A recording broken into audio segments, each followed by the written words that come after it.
جس کو جو کچھ بھی ملا آپ کے دروازے سے، اللہم صلی علی سیدنا و شفیعنا و حبیبنا و نبینا و مولانا محمد و بارک وسلم صلاۃ و سلاما علیک یا رسول اللہ، صلاۃ و سلاما علیک یا نبی اللہ، صلاۃ و سلاما علیک یا حبیب اللہ، فداک امی و ابی یا رسول اللہ۔ والازہر انہ وصف فی اصلہ لیکنہ لما غلب علیہ بحیث لا یستعمل فی غیر وصار کالعلم مثل الثریہ والصاعق اجری مجراہ فی اجراء الوصف علیہ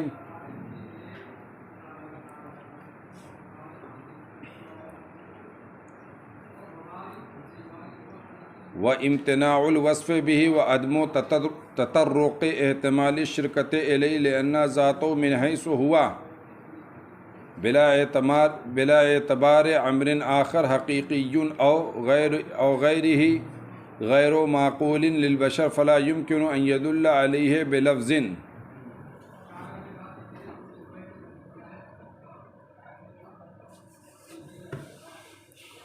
قاضی بیضاوی نے اس سے پہلے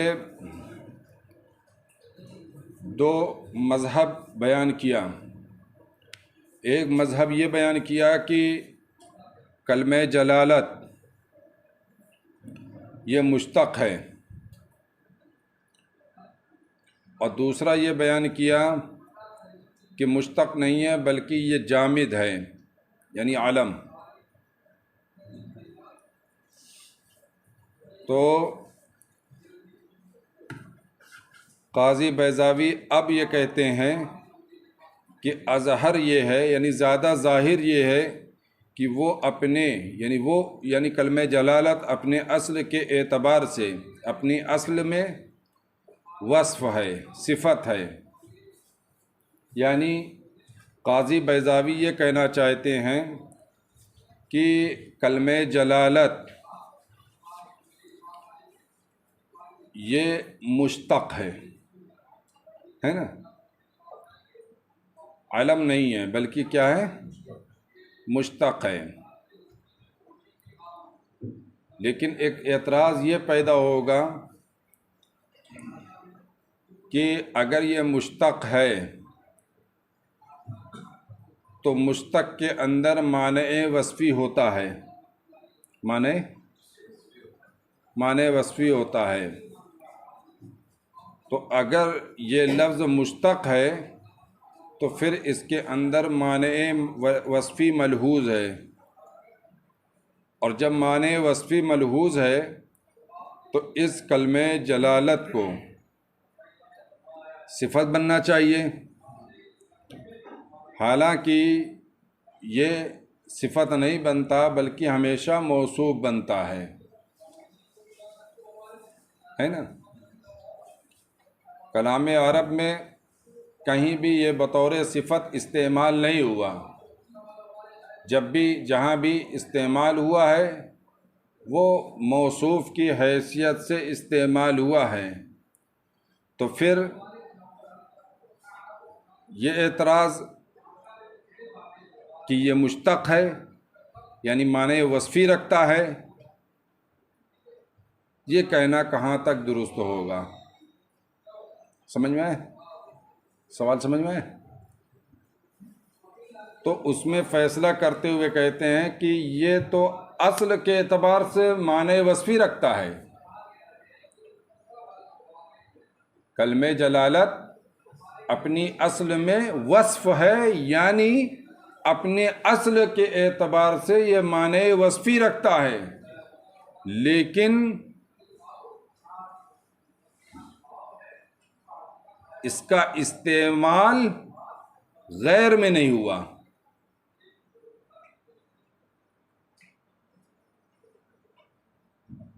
کیا مطلب؟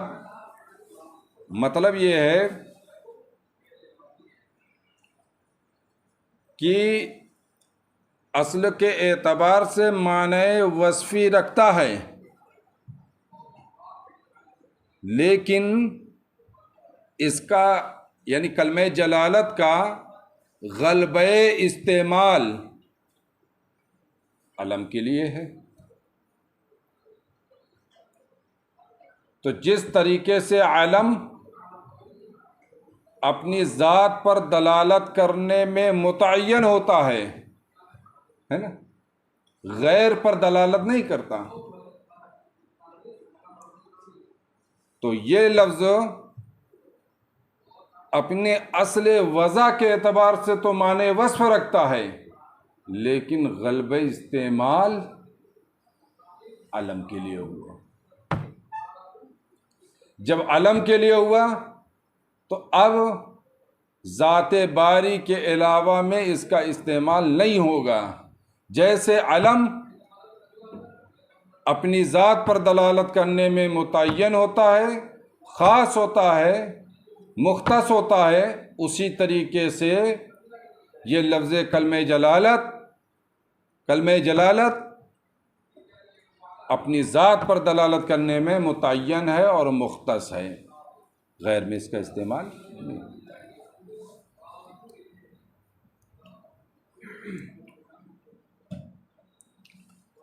وَصَارَ كَالْعَلَمِ،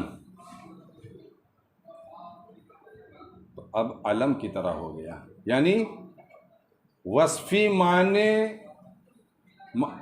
معنی اپنے اصل کے لحاظ سے رکھتا ہے، لیکن استعمال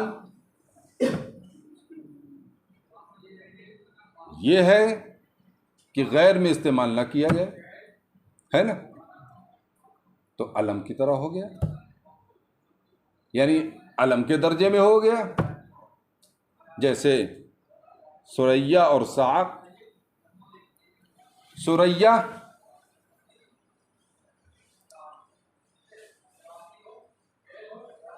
یہ سروا کی تصغیر ہے. کس کی تصغیر ہے نا؟ جیسے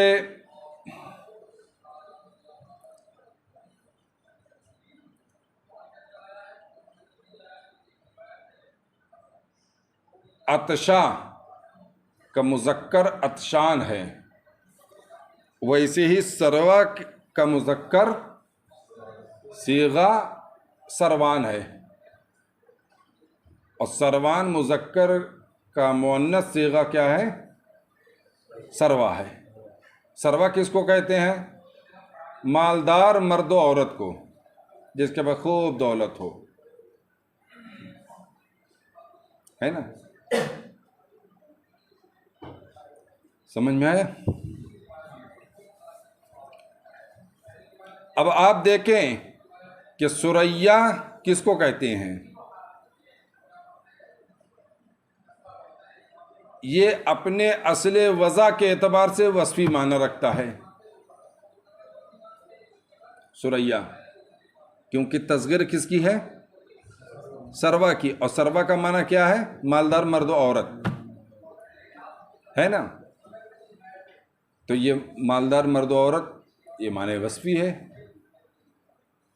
اپنے اصل وضع کے اعتبار سے.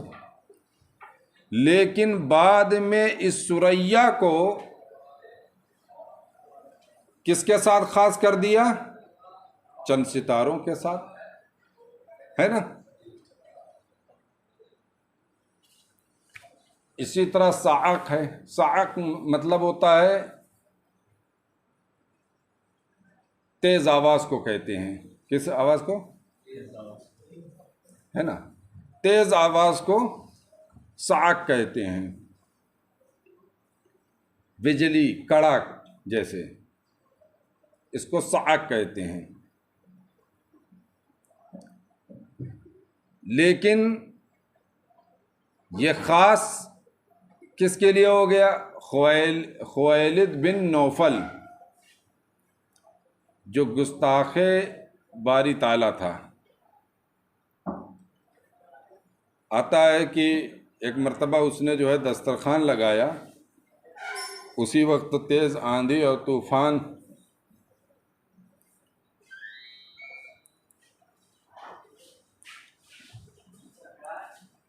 اور جو ہے اس کے دسترخوان کو اڑا دیا. ہے نا. ظاہر سی بات ہے جب طوفان آئے گا تو دھول دھکڑ تو پڑیں گے ہی. اس کے دسترخوان میں پورا دھول دھکڑ پڑ گیا. تو یہ کمبخت اس وقت جو ہے رب تعالیٰ کی گستاخی کرنے لگا.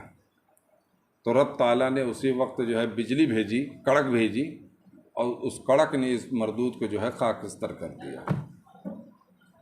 ہے نا. تو صاعق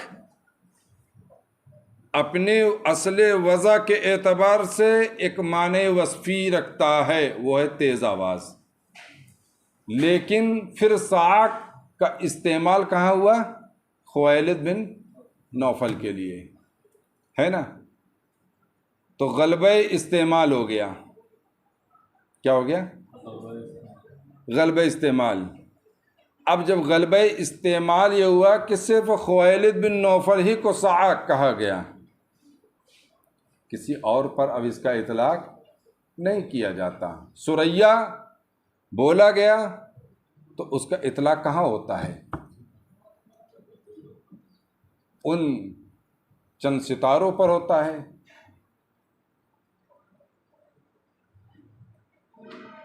مخصوص ستاروں پر، عام ستاروں پر نہیں ہوتا ہے. حالانکہ اس کا اصل وضع کے اعتبار سے کیا ہے؟ معنی وصفی ہے، مالدار مرد و عورت. ہے نا. تو قاضی بیضاوی یہ کہنا چاہتے ہیں کہ لفظ کلمہ جلالت، لفظ جلالت، کلمہ جلالت، یہ اپنے اصل کے اعتبار سے معنی وصفی رکھتا ہے،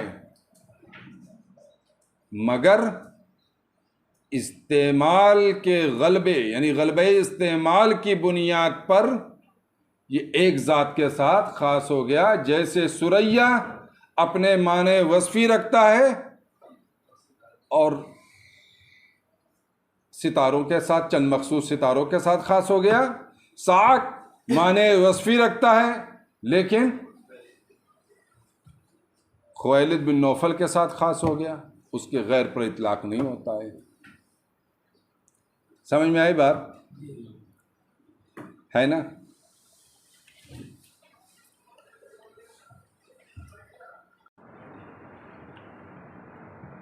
ایک تقریر اور کر سکتے ہیں اس پر،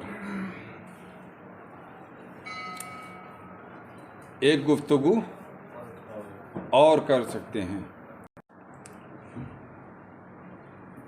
وہ تقریر یوں ہے، دھیان سے سننا.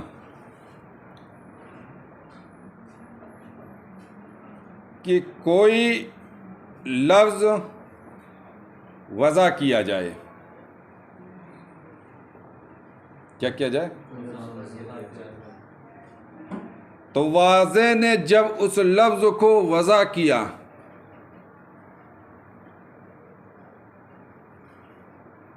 تو وہ وضع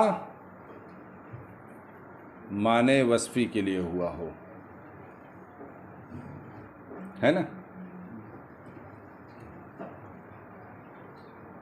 جیسے سروا کا لفظ جس کی تصغیر ہے ثریا، واضح نے اس لفظ کو وضع کیا ہے مالدار مرد و عورت کے لیے، معنی وصفی کے لیے وضع کیا ہے. صاعق یہ لفظ ہے ایک معنی وصفی کے لیے وضع کیا گیا، تیز آواز کے لیے. ہے نا.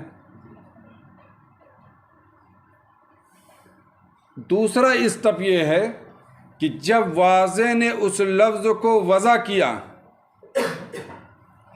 دوسرا اسٹیپ یہ آیا، دوسرا درجہ یہ آیا کہ وہ لفظ اس معنی وصفی میں استعمال بھی ہو رہا تھا. کیا ہو رہا تھا؟ اس معنی وصفی میں استعمال ہو رہا تھا. بلفظ دیگر یوں بھی آپ کہہ سکتے ہو کہ واضح نے ایک لفظ کو وضع کیا ایک معنی کے لیے، وہ معنی عموم ہے. معنی وصفی جس کے اندر ہوگا وہ عموم رکھے گا ہی. تیز آواز، کوئی بھی تیز آواز. مالدار عورت کوئی بھی مالدار عورت عموم ہے. پھر اس کا استعمال بھی عموم میں ہو، ہے نا. کیا ہو؟ پھر اس کا استعمال بھی عموم میں ہو. تو یہ دو اسٹیپ ہوئے.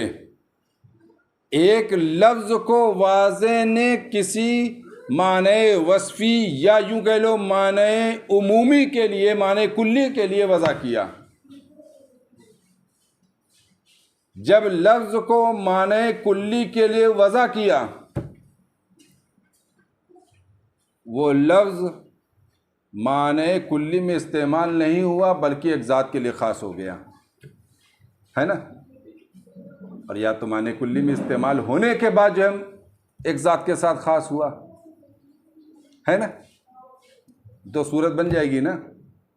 یعنی پہلے اسٹیپ کے بعد ہی وہ ایک ذات کے ساتھ خاص ہو گیا. ابھی جس معنی کلی کے لیے وضع ہوا تھا اس میں اس کا استعمال شائع ضائع نہیں ہوا، ہے نا. اس سے پہلے ہی وہ ایک ذات کے ساتھ خاص ہو گیا. تو جیسے سریا کے بارے میں یہ اصل وضع کے اعتبار سے معنی کلی رکھتا ہے، یعنی مالدار عورت مرد ہے نا. لیکن اس کا استعمال جو ہے اس معنی کلی میں ہوا ہی نہیں، آج تک کسی کو پتہ نہیں، ہے نا. اور خاص ہو گیا جا کر کہاں؟ چند مخصوص ستاروں کے ساتھ. یعنی یوں کہہ لیں کہ معنی کلی میں استعمال سے پہلے وہ لفظ جو کسی خاص معنی کے لیے یا معنی کلی کے لیے وضع کیا گیا تھا، اپنے معنی کلی میں استعمال ہونے سے پہلے ایک ذات کے ساتھ خاص ہو گیا، مخصوص ذات کے ساتھ. تو وہ سریا، اس کو کہتے ہیں غلبہ تقدیری. کیا کہتے ہیں؟ کیا کہتے ہیں؟ ہے نا. اور غلبہ تحقیقی یہ ہوتا ہے کہ لفظ معنی کلی کے لیے وضع کیا گیا، معنی وصفی بولیے یا معنی کلی، بات ایک. معنی وصفی کے لیے وضع کیا گیا، پھر اس کا استعمال بھی معنی کلی میں ہوا ہو، پھر اس کے بعد وہ ایک ذات کے ساتھ یا مخصوص ذات کے ساتھ خاص ہوا، جیسے ساعت. تو قاضی بیضاوی نے دونوں مثالیں پیش کی ہیں، سمجھ رہے ہیں نا. دونوں مثالیں، یعنی غلبہ تقدیری کی بھی مثال پیش کی ہے اور غلبہ تحقیقی کی. غلبہ تحقیقی کی تعریف کیا بنے گی؟ یعنی ایسا لفظ جس کو واضح نے معنی کلی معنی وصفی کے لیے وضع کیا ہو اور اس کا استعمال بھی ہونے لگا اس میں، پھر وہ جو ہے کسی مخصوص ذات کے ساتھ خاص ہو جائے. تو یہ کس کی تعریف بنے گی؟ تحقیقی کی. اور تقدیری کی تعریف کیا بنے گی؟ کہ وہ لفظ جس کو واضح نے وضع کیا ہو کسی وصفی معنی کے لیے، مگر ابھی وہ اپنے وصفی معنی یعنی معنی کلی میں استعمال نہ ہوا ہو، شائع نہ ہوا، بلکہ استعمال سے پہلے ہی وہ ایک ذات کے ساتھ خاص ہو گئے، جیسے سریا. اور ساعت جو استعمال کے بعد جو ہے ہوا ہے. تو قاضی بیضاوی نے مثل السریا و ساعت کہا، پہلے سریا کو رکھا پھر ساعت کو رکھا، ہے نا. بہرحال جس درجے میں بھی خاص ہوا ہو، قبل استعمال یا بعد استعمال. قبل استعمال ہوا تو بھی غیر پر اطلاق درست نہیں، اور بعد استعمال ہوا تو بھی غیر پر اطلاق درست نہیں. سریا قبل استعمال جو ہے خاص ہوا، تو سریا کا اطلاق اور ستاروں پر نہیں ہے، جائز نہیں ہے. ساعت بعد استعمال خاص ہوا ہے خویلد بن نوفل کے لیے، تو اب جو ہے بعد استعمال بھی اس کا جو ہے جائز نہیں ہے.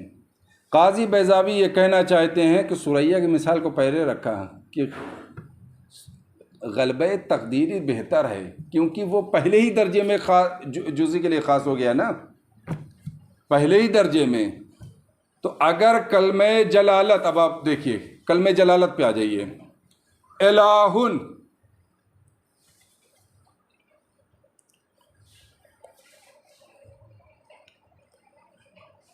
مشتق ہے. کیا ہے؟ مشتق بمعنی عبدہ، پہلے بیان کیا ہے عبدہ کے معنی میں. تو اگر یہ لفظ مشتق ہے، اور زیادہ ظاہر یہ ہے کہ مشتق ہے یعنی وصف ہے، لیکن یہ لفظ، اس لفظ کو واضح نے جب وضع کیا معنی وصفی کے لیے، تو اپنے دوسرے اسٹپ میں یعنی معنی وصفی معنی کلی میں داخل استعمال عام شائع ضائع ہونے سے پہلے ہے نا، معنی کلی میں استعمال ہونے سے پہلے ہی رب کی ذات کے ساتھ خاص ہو گیا. یہ غلبہ تقدیری ہوا. اس لیے سریا کی مثال کو پہلے رکھا، کیونکہ اس میں جو ہے خصوص پہلے نہ آ گیا ہے، اور دوسرے والے میں ساق میں کیا ہے، بعد استعمال خصوص آیا ہے نا. کیا خیال ہے؟ سمجھ میں آئی بات ہے؟ سارا کل علم مثل سریا و ساق اجریا مجرا ہو فی اجراء الوصف علیہ. یہ لمحہ کا جواب ہے، یعنی جب اس پر غلبہ پا گیا، یعنی وصف پر غلبہ پا گیا، تو اس کو علم کے قائم مقام اجریہ مجرا ہو، علم کے قائم مقام کر دیا گیا فی اجراء الوصف علیہ، اس پر وصف کے جاری ہونے کے سلسلے میں، ہے نا. آپ یوں بھی کہہ سکتے ہیں کہ کلمہ جلالت